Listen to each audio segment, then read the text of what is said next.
फिर उठी आखिर सदा तौहीद की पंजाब से, हिंद को एक मर्दे कामल ने जगाया खाब से।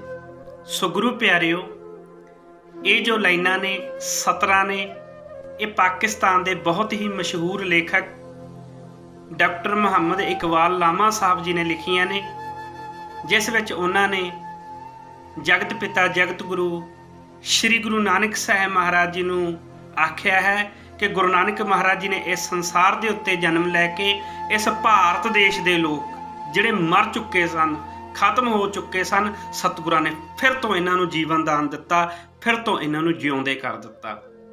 जिहड़े ये ख्यालां दे विच ही अपना जीवन लंघा रहे सन, सतगुरां ने इन्हां लोकां नूं ख्याली फलसफे दे विचों फिर तो जगा दिता। अज्ञानता दे विच ये जिउं रहे सन, सतगुरां ने इन्हां नूं ज्ञान बख्श के, इन्हां नूं चानण मनारा दे के इन्हां दा जीवन ही सवर दिता।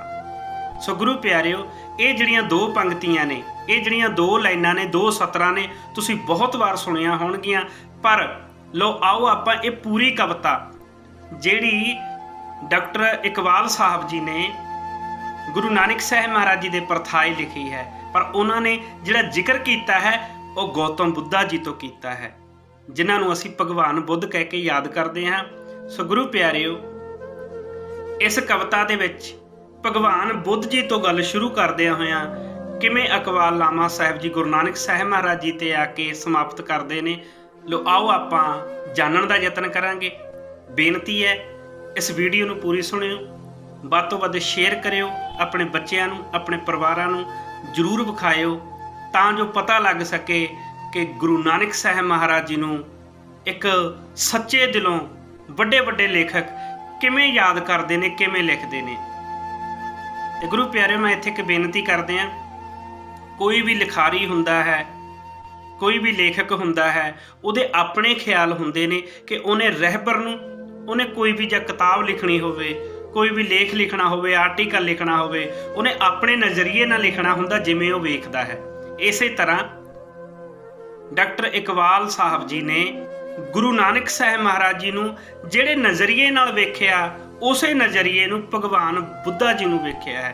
वो कहंदे जिवें भगवान बुद्ध जी इस संसार ते आए विचरदे रहे, इसे तरह गुरु नानक साहब महाराज जी ने इस मर चुके लोकां नूं जिउंदा कीता। किवें कीता आपां कविता दे विच जानन दा यतन करांगे, ते भगवान बुद्धा जी के बारे उन्होंने किमें लिखिया है।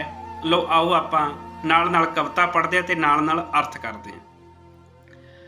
डॉक्टर मुहम्मद इकबाल लामा साहब लिखते ने, कौम ने पैगाम है गौतम की जरा परवाह ना की, कदर ना पहचानी अपने गोहरे यकदाना की। कौम का अर्थ है देश।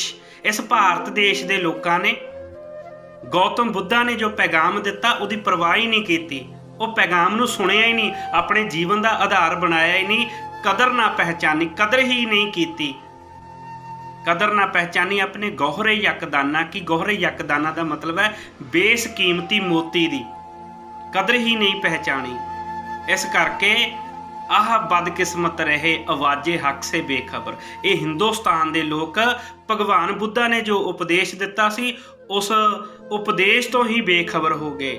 इन्होंने जान बुझ के वो उपदेश ही नहीं सुनिया जिस दे नाल इन्हां दा जीवन बदल जाना सी। गाफिल अपने फल की शरीनी से होता है सजर। जिवें एक दरख्त जिसनों बहुत ही मिठे फल लगे होण ते वो दरख्त ही अपने फलों का जो स्वाद है चख नहीं सकता, जान नहीं सकता। इस तरह भारत देश के लोगों ने जो गौतम बुद्धा, भगवान बुद्धा एक बहुत वधिया ते मिठा फल लग्या सी, उहदा स्वाद ही नहीं चखिया। दूर ही रहे ये लोग।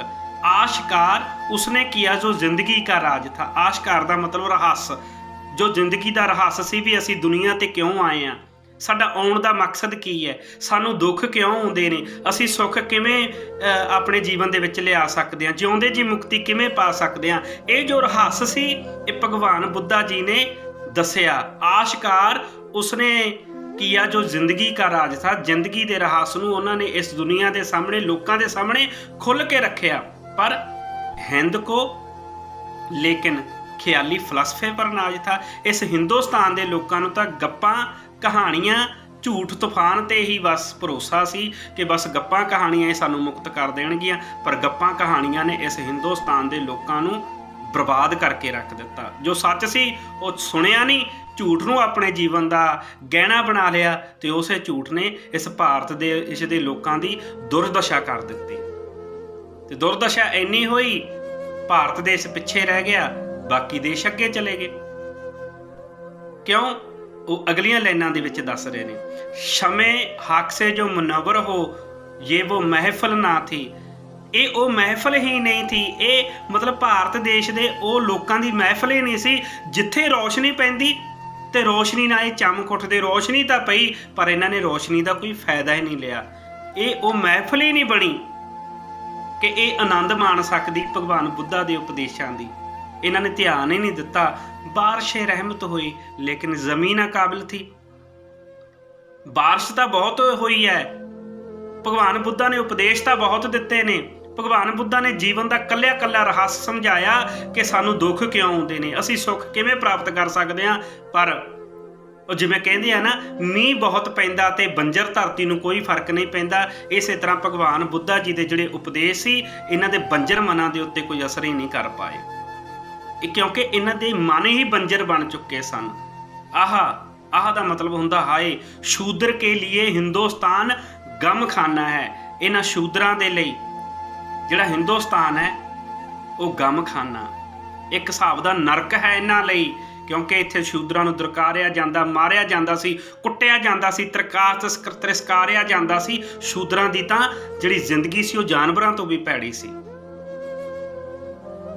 ਆਹ ਸ਼ੂਦਰ ਕੇ लिए हिंदुस्तान गमखाना है, दर्द इंसानी से इस बस्ती का दिल बेगाना है। हिंदुस्तान ਦੇ ਵਿੱਚ ਤਾਂ ਦਰਦ ਨਾਮ ਦੀ ਕੋਈ ਚੀਜ਼ ਹੀ ਨਹੀਂ ਸੀ, ਇਨਸਾਨੀਅਤ ਨਾਮ ਦੀ ਕੋਈ ਚੀਜ਼ ਹੀ ਨਹੀਂ ਸੀ। ਕਿਉਂ? ਕਿਉਂਕਿ ਇਹਨਾਂ ਦੇ ਵਿੱਚ ਜੋ ਆਪਾਂ ਕਹਿੰਦੇ ਆ ਤਰਸ, ਰਹਿਮ, ਦਇਆ ਹੈ ਹੀ ਨਹੀਂ ਸੀ। ਜਿੱਥੇ ਦਇਆ ਹੁੰਦੀ ਹੈ ਉੱਥੇ ਧਰਮ ਹੁੰਦਾ, ਪਰ ਇਹਨਾਂ ਲੋਕਾਂ ਦੇ ਵਿੱਚ ਦਇਆ ਨਹੀਂ ਸੀ। ਧਰਮ ਕਿੱਥੋਂ ਆ ਜਾਏਗਾ? ਕਿਉਂਕਿ ਇਹ ਝੂਠ ਨਾਲ ਜੁੜ ਚੁੱਕੇ ਸਨ। ਇਸ ਕਰਕੇ ਦਰਦ ਇਨਸਾਨੀ ਸੇ ਇਸ ਬਸਤੀ ਦਾ ਦਿਲ ਬੇਗਾਨਾ ਹੈ। ਇਹਨਾਂ ਲੋਕਾਂ ਦੇ ਵਿੱਚ ਇਨਸਾਨੀਅਤ ਹੈ ਹੀ ਨਹੀਂ ਸੀ, ਦਰਦ ਹੈ ਹੀ ਨਹੀਂ ਸੀ। ਜੇ ਦਰਦ ਹੁੰਦਾ ਤਾਂ ਦੁੱਖਾਂ ਨੂੰ ਇਹ ਆਪਣਾ ਕਰਕੇ ਮੰਨਦੇ, ਹਰ ਇੱਕ ਲੋਕਾਂ ਦੇ ਦੁੱਖਾਂ ਨੂੰ ਦੂਰ ਕਰਦੇ, ਪਰ ਇਹਨਾਂ ਵਿੱਚ ਇਨਸਾਨੀਅਤ ਨਹੀਂ ਸੀ। ਜਿਹੜੇ ਉੱਪਰ ਬੈਠੇ ਸਨ ਉਹਨਾਂ ਨੂੰ ਥੱਲੇ ਵਾਲਿਆਂ ਦੀ ਪਰਵਾਹ ਹੀ ਨਹੀਂ ਸੀ। ਕਿਉਂ ਨਹੀਂ ਸੀ ਪਰਵਾਹ? ਕਿਉਂਕਿ ਉਹਨਾਂ ਦਾ ਜਿਹੜਾ ਦਿਲ ਸੀ, ਉਹਨਾਂ ਦਾ ਜਿਹੜਾ ਮਨ ਸੀ, ਉਹਦੇ ਵਿੱਚ ਦਇਆ ਨਹੀਂ ਸੀ, ਰਹਿਮ ਨਹੀਂ ਸੀ, ਤਰਸ ਨਹੀਂ ਸੀ। ਇਸ ਕਰਕੇ ਜੇ ਥੱਲੇ ਵਾਲੇ ਮਰਦੇ ਨੇ ਤਾਂ ਮਰੀ ਜਾਣ ਦੋ, ਉੱਪਰ ਵਾਲਿਆਂ ਨੂੰ ਕੋਈ ਪਰਵਾਹ ਨਹੀਂ ਸੀ। ਬ੍ਰਾਹਮਣ ਸ਼ਰਸ਼ਾਰ ਹੈ ਅਬ ਤੱਕ ਮੈਂ ਪਿਦਾਰ ਮੇਂ। ਜਿਹੜਾ ਬ੍ਰਾਹਮਣ ਹੈ ਜਿਹਨੇ ਇਹ ਭਾਰਤ ਦੇਸ਼ ਦੇ ਲੋਕਾਂ ਨੂੰ ਸਿੱਧੇ ਰਾਹ ਪਾਉਣਾ ਸੀ, ਉਹ ਆਪਣੇ ਗਰੂਰ ਦੇ ਵਿੱਚ ਤੁਰਿਆ ਫਿਰਦਾ। ਇਸ ਕਰਕੇ ਸ਼ਮੇ ਗੌਤਮ ਜਲ ਰਹੀ ਹੈ ਮਹਿਫਿਲ ਅਗਿਆਰ ਮੇਂ। ਜੋ ਭਗਵਾਨ ਬੁੱਧਾ ਜੀ ਦੇ ਉਪਦੇਸ਼ਾਂ ਦੀ ਮਿਸਾਲ ਜਗ ਰਹੀ ਹੈ, ਉਹ ਭਾਰਤ ਵਿੱਚ ਨਹੀਂ, ਦੂਜੇ ਦੇਸ਼ਾਂ ਵਿੱਚ, ਚੀਨ, ਜਾਪਾਨ ਵਰਗੇ ਦੇਸ਼ਾਂ ਵਿੱਚ। ਤਾਂ ਹੀ ਤਾਂ ਉਹ ਦੇਸ਼ ਅੱਗੇ ਲੰਘ ਗਏ ਤੇ ਇੱਥੇ ਵਾਲਿਆਂ ਨੇ ਭਗਵਾਨ ਬੁੱਧ ਦੇ ਉਪਦੇਸ਼ਾਂ ਨੂੰ ਮੰਨਿਆ ਨਹੀਂ, ਇਹ ਪਿੱਛੇ ਰਹਿ ਗਏ। ਦੇਖੋ ਡਾਕਟਰ ਮੁਹੰਮਦ ਇਕਬਾਲ ਲਾਮਾ ਸਾਹਿਬ ਜੀ ਕਿਵੇਂ ਭਗਵਾਨ ਬੁੱਧ ਤੋਂ ਗੱਲ ਸ਼ੁਰੂ ਕਰਕੇ ਕਿਵੇਂ ਗੁਰੂ ਨਾਨਕ ਮਹਾਰਾਜ ਜੀ ਤੇ ਲਿਆ ਕੇ ਖਤਮ ਕਰਦੇ ਨੇ। ਆਪਾਂ ਇਸੇ ਗੱਲ ਤੇ ਧਿਆਨ ਦੇਣਾ। ਬੁੱਤ ਕਦਾ ਫਿਰ ਬਾਅਦ ਮੁੱਦਤ ਕੇ ਰੋਸ਼ਨ ਹੋਊਗਾ। ਇਹ ਬੁੱਤ ਪੂਜਣ ਵਾਲੇ ਲੋਕ, ਬੁੱਤ ਪੂਜ ਹਿੰਦੂ ਮੂਏ ਤੁਰਕ ਮੂਏ ਸਰਨਾਈ, ਓਏ ਲੈ ਜਾ ਰਹੇ ਓਏ ਲੈ ਗਾਡੇ ਤੇਰੀ ਗੱਤ ਦੂਹੋਂ ਨਾ ਪਾਈ। ਇਹ ਬੁੱਤ ਪੂਜਣ ਵਾਲਿਆਂ ਨੂੰ ਫਿਰ ਤੋਂ ਇੱਕ ਵਾਰ ਮੁੱਦਤਾਂ ਬਾਅਦ ਕਿਸੇ ਨੇ ਰੋਸ਼ਨ ਕੀਤਾ, ਔਰ ਰੋਸ਼ਨ ਕਰਨ ਵਾਲਾ ਮੇਰਾ ਬਾਪੂ, ਮੇਰਾ ਸਤਿਗੁਰ ਬਾਬਾ ਨਾਨਕ ਸੀ। ਇੱਥੇ ਇੱਕ ਉਦਾਹਰਨ ਦਿੰਦੇ ਨੇ ਇਕਬਾਲ ਲਾਮਾ ਸਾਹਿਬ ਜੀ। ਉਹ ਇਹਦਾ ਉਦਾਹਰਨ ਕੀ ਹੈ? ਨੂਰੇ ਇਬਰਾਹਿਮ ਸੇ ਆਜ਼ਰ ਕਾ ਘਰ ਰੋਸ਼ਨ ਹੁਆ। ਜਿਵੇਂ ਇੱਕ ਆਜ਼ਰ ਜੀ ਸਨ ਇਸਲਾਮ ਧਰਮ ਦੇ ਵਿੱਚ, ਜਿਨ੍ਹਾਂ ਦੇ ਪੁੱਤਰ ਹੋਏ ਨੇ ਮਾਣਯੋਗ ਇਬਰਾਹਿਮ ਜੀ। ਇਬਰਾਹਿਮ ਜੀ ਦੇ ਪਿਤਾ ਜੀ ਆਜ਼ਰ ਜੀ ਬੁੱਤਾਂ ਦੀ ਪੂਜਾ ਕਰਦੇ ਸਨ, ਪਰ ਜਦੋਂ ਇਬਰਾਹਿਮ ਜੀ ਨੇ ਆਜ਼ਰ ਜੀ ਦੇ ਘਰ ਜਨਮ ਲੈ ਲਿਆ ਤੇ ਇਬਰਾਹਿਮ ਜੀ ਨੇ ਬੁੱਤਾਂ ਦੀ ਪੂਜਾ ਨਹੀਂ ਕੀਤੀ। ਉਹਨਾਂ ਨੇ ਇੱਕ ਅੱਲਾ, ਇੱਕ ਖੁਦਾ ਦਾ ਧਿਆਨ ਕੀਤਾ। ਉਹਨਾਂ ਨੇ ਬੁੱਤ ਪੂਜਾ ਬੰਦ ਕਰ ਦਿੱਤੀ। ਇਸੇ ਤਰ੍ਹਾਂ ਹੀ ਉਦਾਹਰਨ ਦੇ ਕੇ ਦੱਸਿਆ, ਇਸੇ ਤਰ੍ਹਾਂ ਹੀ ਜਿਹੜੇ ਭਾਰਤ ਦੇਸ਼ ਦੇ ਲੋਕ ਸਦੀਆਂ ਤੋਂ ਬੁੱਤਾਂ ਦੀ ਪੂਜਾ ਕਰ ਰਹੇ ਸਨ। ਫਿਰ ਇੱਥੇ ਜਿਹੜਾ ਮਰਦ, ਇੱਥੇ ਜਿਹੜਾ ਰਹਿਬਰ, ਇੱਥੇ ਜਿਹੜਾ ਸ਼ਹਿਨਸ਼ਾਹ ਪੈਦਾ ਹੋਇਆ, ਧੰਨ ਗੁਰੂ ਨਾਨਕ, ਪਹਿਲਾਂ ਤਾਂ ਉਸਨੇ ਉਪਦੇਸ਼ ਦਿੱਤਾ, ਇਹਨਾਂ ਨੂੰ ਬੁੱਤ ਪੂਜਾ ਤੋਂ ਰੋਕਿਆ ਕਿ ਭਾਈ ਬੁੱਤਾਂ ਦੇ ਵਿੱਚ ਤੁਹਾਨੂੰ ਪੂਜਣ ਦੇ ਨਾਲ ਕੁਝ ਵੀ ਨਹੀਂ ਮਿਲਣਾ। ਡੰਕੇ ਦੀ ਚੋਟ ਨਾ ਆਖਿਆ ਕਿ ਜਿਹੜਾ ਅਕਾਲ ਪੁਰਖ ਹੈ, ਪਰਮੇਸ਼ਰ ਹੈ, ਰੱਬ ਹੈ, ਉਹ ਮੂਰਤੀਆਂ ਦੇ ਵਿੱਚ ਕੈਦ ਨਹੀਂ ਕੀਤਾ ਜਾ ਸਕਦਾ। ਥਾਪਿਆ ਨਾ ਜਾਏ, ਉਹ ਕਿਤੇ ਥਾਪਿਆ ਨਹੀਂ ਜਾ ਸਕਦਾ। ਥਾਪਿਆ ਨਾ ਜਾਏ, ਕੀਤਾ ਨਾ ਹੋਏ, ਆਪੇ ਆਪ ਨਿਰੰਜਨ ਸੋਏ, ਇਹ ਗੁਰੂ ਨਾਨਕ ਮਹਾਰਾਜ ਨੇ ਆਖਿਆ। ਤੇ ਇੱਥੇ ਡਾਕਟਰ ਮੁਹੰਮਦ ਇਕਬਾਲ ਲਾਮਾ ਸਾਹਿਬ ਜੀ ਕਹਿੰਦੇ ਨੇ, ਫਿਰ ਉੱਠੀ ਆਖਿਰ ਸਦਾ। ਫਿਰ ਤੋਂ ਇਸ਼ਾਰਾ ਕਰਦੇ ਨੇ, ਪਹਿਲਾਂ ਭਗਵਾਨ ਬੁੱਧਾ ਨੇ ਉਪਦੇਸ਼ ਦਿੱਤਾ ਇਸ ਭਾਰਤ ਦੇਸ਼ ਦੇ ਲੋਕਾਂ ਨੂੰ, ਫਿਰ ਉੱਠੀ ਆਖਿਰ ਸਦਾ ਤੌਹੀਦ ਕੀ ਪੰਜਾਬ ਸੇ। ਉਹ ਪੰਜਾਬ ਤੋਂ ਇੱਕ ਮਰਦ, ਇੱਕ ਰਹਿਬਰ ਧੰਨ ਗੁਰੂ ਨਾਨਕ ਮਹਾਰਾਜ ਉੱਠਿਆ, ਜਿਨ੍ਹਾਂ ਨੇ ਇਸ ਬੰਜਰ ਮਨਾਂ ਵਾਲੇ ਲੋਕਾਂ ਨੂੰ ਸਮਝਾ ਦਿੱਤਾ, ਇਹਨਾਂ ਨੂੰ ਅਕਾਲ ਪੁਰਖ ਦਾ, ਪਰਮੇਸ਼ਰ ਦਾ ਜੋ ਗਿਆਨ ਸੀ ਉਹ ਕਰਵਾ ਦਿੱਤਾ। ਗੁਰੂ ਨਾਨਕ ਮਹਾਰਾਜ ਨੇ ਦੱਸ ਦਿੱਤਾ, ਤੁਸੀਂ ਇਸ ਸੰਸਾਰ ਤੇ ਕਿਉਂ ਆਏ ਹੋ, ਤੁਹਾਨੂੰ ਦੁੱਖ ਕਿਉਂ ਆਉਂਦੇ ਨੇ, ਤੁਸੀਂ ਸੁੱਖਾਂ ਦੇ ਵਿੱਚ ਕਿਵੇਂ ਜਾ ਸਕਦੇ ਹੋ, ਤੁਸੀਂ ਜਿਉਂਦੇ ਜੀ ਮੁਕਤ ਕਿਵੇਂ ਹੋ ਸਕਦੇ ਹੋ। ਮਰਨ ਤੋਂ ਬਾਅਦ ਦੀ ਤਾਂ ਗੱਲ ਛੱਡੋ ਕਿ ਮਰਨ ਤੋਂ ਬਾਅਦ ਮੁਕਤੀ ਚਾਹੀਦੀ ਹੈ, ਗੁਰੂ ਨਾਨਕ ਮਹਾਰਾਜ ਨੇ ਤਾਂ ਜਿਉਂਦੇ ਜੀ ਮੁਕਤ ਕਰਨ ਦੇ ਉਪਦੇਸ਼ ਦੇ ਦਿੱਤੇ ਸਾਨੂੰ। ਸੋ ਕੀ ਆਖਿਆ, ਫਿਰ ਉੱਠੀ ਆਖਿਰ ਸਦਾ ਤੌਹੀਦ ਕੀ ਪੰਜਾਬ ਸੇ, ਹਿੰਦ ਕੋ ਏਕ ਮਰਦੇ ਕਾਮਲ ਨੇ ਜਗਾਇਆ ਖਾਬ ਸੇ। ਹਿੰਦ ਕੋ, ਹਿੰਦੁਸਤਾਨ ਦੇ ਲੋਕਾਂ ਨੂੰ ਇੱਕ ਮਰਦ, ਗੁਰੂ ਨਾਨਕ ਮਹਾਰਾਜ ਨੂੰ ਆਖਿਆ ਮਰਦ। ਇਸ ਮਰਦ ਸੂਰਮੇ ਨੇ, ਧੰਨ ਗੁਰੂ ਨਾਨਕ ਮਹਾਰਾਜ ਨੇ ਇਹ ਮਰ ਚੁੱਕੇ ਲੋਕਾਂ ਨੂੰ, ਜਿਹੜੇ ਜ਼ਮੀਰ ਦੇ ਤੌਰ ਤੇ, ਮਨ ਦੇ ਤੌਰ ਤੇ, ਮਾਨਸਿਕ ਤੌਰ ਤੇ ਮਰ ਚੁੱਕੇ ਸਨ, ਇਹਨਾਂ ਨੂੰ ਫਿਰ ਸਤਿਗੁਰਾਂ ਨੇ ਜਿਉਂਦੇ ਕਰ ਦਿੱਤਾ। ਤੇ ਇਹ ਜਿਹੜੇ ਖਿਆਲਾਂ ਦੇ ਵਿੱਚ ਜ਼ਿੰਦਗੀ ਜਿਉਂ ਰਹੇ ਸੀ, ਸਤਿਗੁਰਾਂ ਨੇ ਇਹਨਾਂ ਨੂੰ ਖਿਆਲਾਂ ਦੇ ਵਿੱਚੋਂ ਕੱਢ ਕੇ ਜੋ ਚੱਲ ਰਿਹਾ, ਸਤਿਗੁਰਾਂ ਨੇ ਉਸ ਵਿੱਚ ਲਿਆਂਦਾ ਤੇ ਇਹਨਾਂ ਨੂੰ ਜ਼ਿੰਦਗੀ ਜਿਉਣ ਲਈ ਆਖਿਆ, ਉਪਦੇਸ਼ ਦਿੱਤੇ। ਤੇ ਗੁਰੂ ਨਾਨਕ ਸਾਹਿਬ ਮਹਾਰਾਜ ਸੱਚੇ ਪਾਤਸ਼ਾਹ ਜੀ ਨੇ ਇਸ ਭਾਰਤ ਦੇਸ਼ ਦੇ ਲੋਕਾਂ ਦੀ ਜ਼ਿੰਦਗੀ ਹੀ ਬਦਲ ਕੇ ਰੱਖ ਦਿੱਤੀ। ਸੋ ਗੁਰੂ ਪਿਆਰਿਓ, ਫਿਰ ਉੱਠੀ ਆਖਿਰ ਸਦਾ ਤੌਹੀਦ ਕੀ ਪੰਜਾਬ ਸੇ, ਹਿੰਦ ਕੋ ਇੱਕ ਮਰਦੇ ਕਾਮਲ ਨੇ ਜਗਾਇਆ ਖਾਬ ਸੇ।